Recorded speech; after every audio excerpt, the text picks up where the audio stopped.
this year. It's kind of hard to believe, but it's true.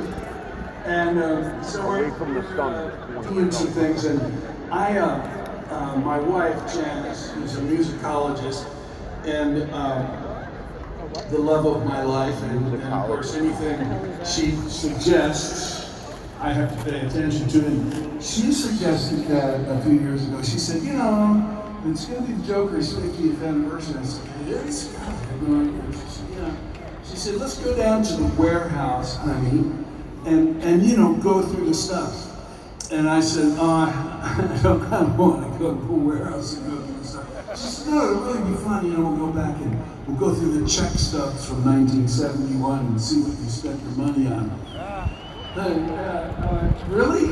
And she said, yeah, we gotta go. So we went to the warehouse, and it's 20,000 square feet of junk from 60 years of touring, you know, everything. And we started going through it, and I got very tired and very bored, and I don't know, it puts me to sleep, you know, but she got really interested in it, and she listened to 600 hours of tape, and she found all of my work tapes for the Joker album.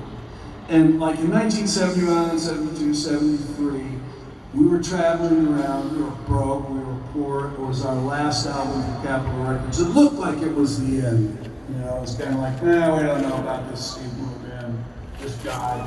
And you know, I knew I was like kind of under the gun. I hadn't had a real hit, you know. Had come close, but I hadn't had it too.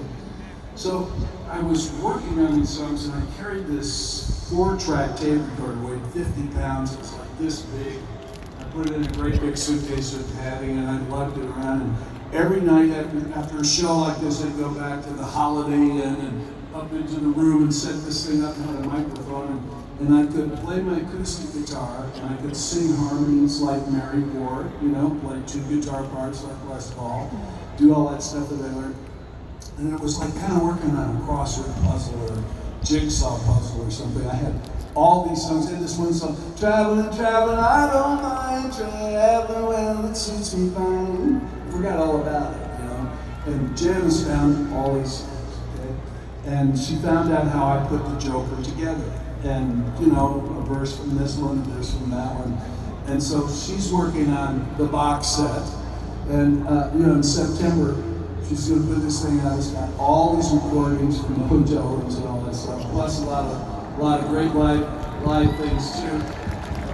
Thank you, sweetheart. I would have never done that. And this song we're going to do was inspired by Santana, and it's from the Joker album.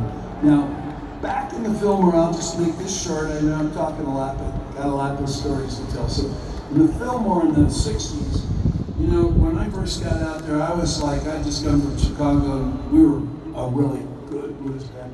I got out to San Francisco, and they were all like kind of folk music bands that had gotten electric guitars. They weren't really blues guys or rock guys, and it was kind of different. You know, the Jefferson Airplane, the Grateful Dead, they were great bands, but they were really different. You know, I'm used to Casey Jones, you know, it was kind of like that. And I'm like, okay.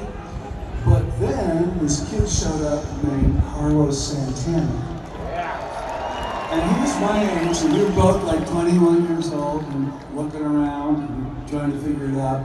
And he had the greatest band. Santana was a revolution that arrived in San Francisco at the Fillmore. Afro-Cuban rhythms and, you know, great lead guitar and just unbelievable band. And Carlos and Chapito and Michael and all the guys, they influenced me a lot. I love them. And they influenced me to write this song. So this is for Carlos, who's my musical guru. Of course, he's all our gurus. You know, he's the greatest. It's called Shabada Du Ma Ma Ma Ma. And you can shake a tail from to this if you so choose.